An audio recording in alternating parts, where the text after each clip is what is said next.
Hey everyone, welcome back to Talk Leo. I'm Leo, and we are back with another episode of our Getting There playlist. Last episode, we talked about there is and there are, and we promised to come back for some and any. Well, here we are. And I'm Gisele. Hi, everyone. Some and any. Two of the smallest words in English, and two of the most confusing for learners. Because they both talk about quantities, but they're used in completely different situations. And if you've ever wondered, can I say, do you have some coffee? Or should it be, do you have any coffee? Today, we are answering that once and for all. By the end of this episode, you'll know exactly which one to use every time. Let's go. Let's go! Okay, let's start with the basic rule. And I want to say up front, there is a basic rule, but like most things in English, there are exceptions. So we'll cover the rule first, and then the beautiful exceptions. The basic rule is this. Some is used in positive sentences. Any is used in negative sentences and questions. Positive. Some. There is some milk in the fridge. I have some questions. She bought some flowers. Something exists. Something is there. Negative. Any. There isn't any milk in the fridge. I don't have any questions. She didn't buy any flowers. Nothing exists. Nothing is there. Questions. Any. Is there any milk in the fridge? Do you have any questions? Did she buy any flowers? You're asking whether something exists. So the pattern is clean. Positive. Some. Negative and questions. Any. And this rule covers probably 80% of situations. But let's make it feel real. Imagine you come home and you open the fridge. You look inside and you say, there's some cheese, some leftover pasta, and some juice. Positive statements. Some. Then your flatmate comes home and asks, is there any food? Question. Any. And you say, there's some pasta if you want it. Positive. Some. And they say, is there any cheese? Question. Any. And then you look again and realize, actually, there isn't any cheese left. I finished it. Negative, any. Do you see how naturally some and any flow in a real conversation? Positive some, question any, negative any. It starts to feel automatic. Now let's talk about some and any with countable and uncountable nouns, because this matters. Countable nouns are things you can count individually. 1 apple, 2 apples, 3 apples. Uncountable nouns are things you can't count. Milk, water, rice, information, advice, music. Some and any work with both. I need some apples. Countable plural. I need some milk. Uncountable. Both are correct.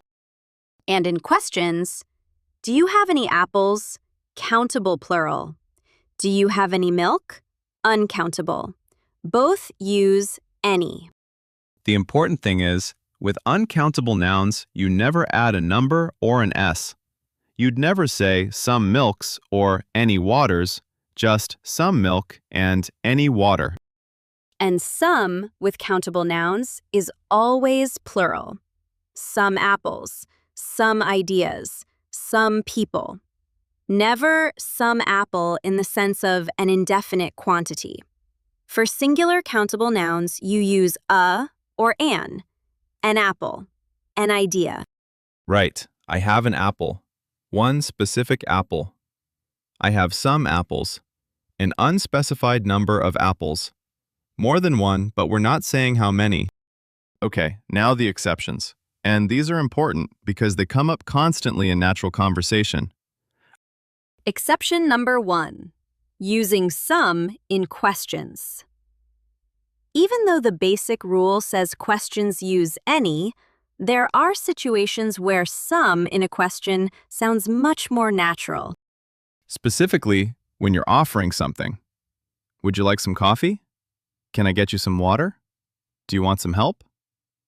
These are offers, and offers use some, not any. Because when you offer something, you're already expecting the answer to be yes. You're being generous, welcoming. Some sounds warmer and more inviting in that context. Would you like any coffee? Technically correct, but it sounds cold, distant, like you're not sure you want to give them coffee. Would you like some coffee? Warm, welcoming, natural. And the same applies when you're making a request and you expect the answer to be yes. Could I have some water, please? Can I borrow some money? You're expecting yes, so you use some. Exception number 2. Any in positive sentences. This happens when any means it doesn't matter which one. Take any seat you like. You can call me anytime. Any color is fine. In this case, any means all options are equally acceptable. There's no restriction. Any here is not about negatives or questions. It's about freedom of choice. You can ask me anything. Not you can ask me something, because there's no restriction. Anything. Everything is open. Call me anytime. Come by any day. Total freedom. And anybody, anyone, anything, anywhere, these follow the same pattern. Negative and questions, and also when meaning it doesn't matter which. Is there anybody home? Question. Anybody. There isn't anybody here. Negative. Anybody. You can invite anybody you want. Freedom of choice. Anybody. Let's also quickly cover someone, something, somewhere versus anyone, anything, anywhere, because these follow the exact same pattern. Positive. Someone, something, somewhere. There's someone at the door. I have something to tell you. Let's go somewhere nice tonight. Negative and questions. Anyone, anything, anywhere. Is there anyone at the door? Do you have anything to tell me? Is there anywhere nice we could go? And the freedom of choice, meaning anyone can join. You can say anything. We can go anywhere you want. No restrictions. And in the negative, nobody, nothing, nowhere, these are the strong negatives. There's nobody here. I have nothing to say. There's nowhere to park. Important. You don't use double negatives in English. There isn't nobody here is wrong. You say either there isn't anybody here or there's nobody here. One negative is enough. Double negatives, a very common mistake. One negative per sentence. I don't have anything. Correct. I don't have nothing. Incorrect in standard English. Okay, conversations. 3. All naturally full of some, any, someone, something, anyone, anything. Ready. Hey Gisele, I'm making dinner tonight. Do you want some? Oh, that's so kind. What are you making? I have some pasta and some vegetables. I'm thinking of making some kind of sauce. Do you have any preferences? Honestly, anything sounds good to me. I'm not fussy. Is there anything I can bring? Actually, do you have any garlic? I've run out and I need some for the sauce. I have some. I'll bring it over. Do you need anything else? I have some bread too, if that would help. Some bread would be perfect. Is there anything you can't eat? Any allergies I should know about?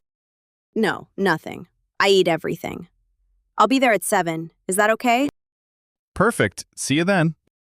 Leo, I need some advice.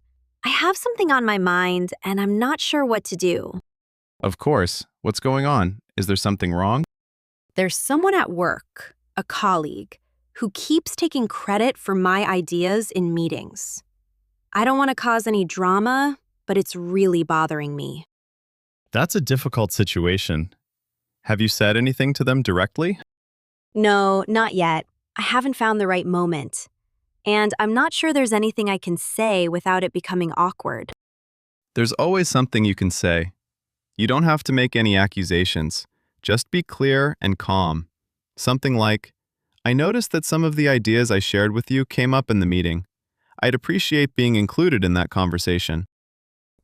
That's actually really good. Direct, but not aggressive. Exactly. And if it happens again, is there anyone else you trust at work? A manager or someone you could talk to? There's someone in HR I get on well with. Maybe I could mention something to them. That's a good option too. You have some choices here. Don't feel like there's nothing you can do. Thank you, Leo. It really helps to talk to someone about it. Did you get a chance to look at that new cafe that opened on the high street? I walked past it, actually. It looked really lovely. Is there anything special about it? They do some amazing pastries apparently, and some really interesting coffee blends. I haven't been inside yet. Do you want to go sometime? I'd love that. Do they have any non-coffee options? I sometimes don't want caffeine in the afternoon. I think they have some herbal teas and some other drinks. I'm not sure if there's anything specifically decaf, but we could ask. Perfect. Any day works for me this week. Just let me know when you're free. How about Thursday? Is there anything you have on in the afternoon? Thursday is completely free. No plans, nothing. Thursday it is. Great. I'll find out some more information about the place before then. Okay, let's wrap up. Today we covered some and any, two tiny words with a big impact on how natural your English sounds. The basic rule. Some for positive sentences, any for negatives and questions. I have some coffee. I don't have any coffee. Do you have any coffee? The exceptions. Some and questions when making offers or polite requests. Would you like some tea? Can I have some water? And any in positive sentences when meaning freedom of choice. Take any seat. Call me anytime. And we covered the compounds. Someone, something, somewhere versus anyone, anything, anywhere. Same pattern. Positive, some. Negative and questions, any. Freedom of choice, any. And the important tip, no double negatives in English. One negative per sentence. I don't have anything. Correct. Never, I don't have nothing. Practice this week. Pay attention every time you hear some or any in a song, a movie, a conversation. Notice which one is used and why. You'll start to feel the pattern. And next episode, we are tackling much, many, a few, and a little. The words we use to talk about quantities. How much, how many, a little, or a few. All of it. See you next time. See you soon. Peace.